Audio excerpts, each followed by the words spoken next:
आज में तीन तलाक शाये ना हो, इसलिए कि तीन तलाक ना कुरान कहता है उसको देने के लिए, ना हमारा वो तरीक़ा है, लेकिन हम गलत तरीके से चूँकि तीन तलाक देते हैं, तो अगर उससे बचाने के लिए मुस्लिम पर्सनल लॉ आगे आ रहा है तो हम उसकी तायीद करते हैं, ताकि हमारे मुल्क में हर औरत को तहफ़्फ़ुज़ मिल सके और हमारी हर औरत जो है समाज का कामयाब तरीन इज़्ज़त के साथ ज़िंदगी गुजारने वाला हिस्सा बन जाए। क्या आप इत्तेफाक रखते हैं मुस्लिम पर्सनल लॉ बोर्ड के हर फैसले से, चूँकि वो कुरान हदीस की गहराई में उतर के होता है, हम उससे इत्तिफाक रखते हैं।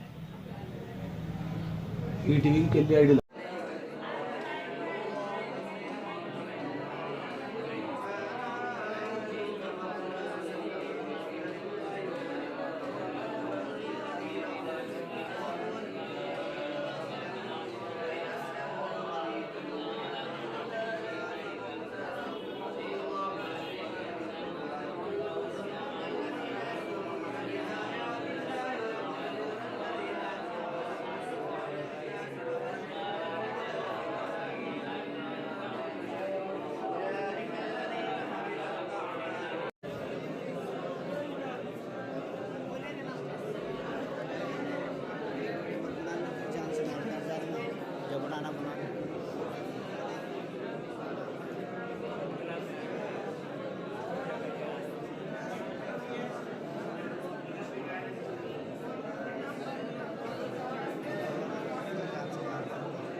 भी रूह जब बेदार होती है जवानों में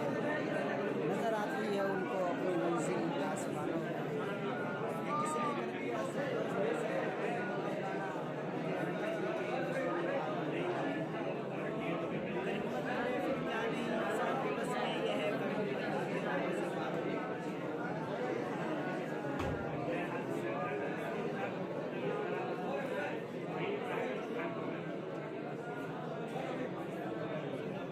हेलो